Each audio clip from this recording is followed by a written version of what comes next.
Hello everyone! Welcome back to ZNZ Mini Garden from Cagayan de Oro City. So for today's video, ipapakita ko sa inyo ang ating Purple Delight na lush na guys. So ayan. From ano to siya guys? From ROS natin.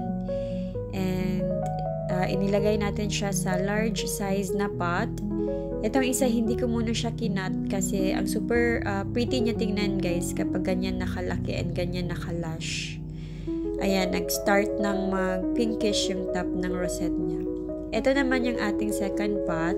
Ito yung kinat natin. Kinuna natin siya ng mga top na cuttings. And then, binudbura natin ng mga DE powder, yung fresh na sugat para pantaboy ng mga insects or ants. And eventually, kapag nakain nila yan, maano sila guys, ma-paralyze or unti-unting manghina. So, etong isa guys, i-separate natin yung mga big size na rosette sa isang pot. So, pinkish na yung top niya guys. Oh. And then, yung mga maliliit naman na cuttings, i-separate natin sa kabilang pot. So, for now, ipinasok muna natin sila sa greenhouse kasi palaging umuulan dito sa Cagayan de Oro every afternoon guys. So para maiwasan na malusaw sila since wala pa silang mga roots, dito muna sila sa greenhouse. Tsaka na natin sila ibalik sa ROS kapag stable na sila o may mga roots na natumubo sa kanila guys. Ayan. And then ito sa baba, mga stems to dati ng mga tinapkat natin. Lumaki na yung mga babies nila. And then itong mga maliliit ay mga propagation from leaf. Bala ko silang ipagsama later guys kapag hindi na mainit sa isang malakihang pot para makatodo yung paglaki nila. So ito pasilip sa ating mga propa. Ayan. Soon sila naman ang ililipat natin guys sa isang malaking pot. Kasi kapag ganitong size lang yung pots nila, easy lang or madali lang mag-dry yung soil. So, dapat i-maintain sa dilig.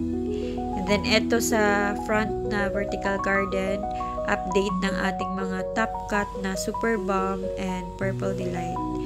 Nag-start ng ano guys, mag-purplish yung top ng kanilang rosette kasi may mga roots na to. So, yung iba dito, stable na sila guys. Ayan.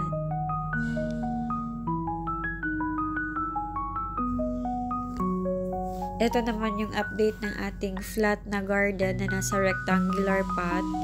So, kapag malaki na sila guys, plano nating ilipat sila sa round or circular pot para makatodo yung paglaki and mas maganda silang tignan. Ayan guys, so dumadami at lumalaki na sila.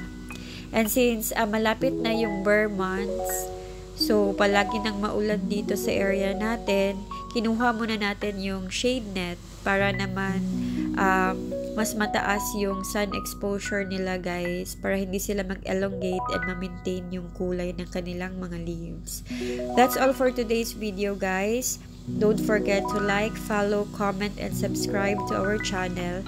Shout out pala kay Ma'am Nancy Balustre from Oroqueta City, Misamis Occidental. Thank you ma'am for watching our video last episode.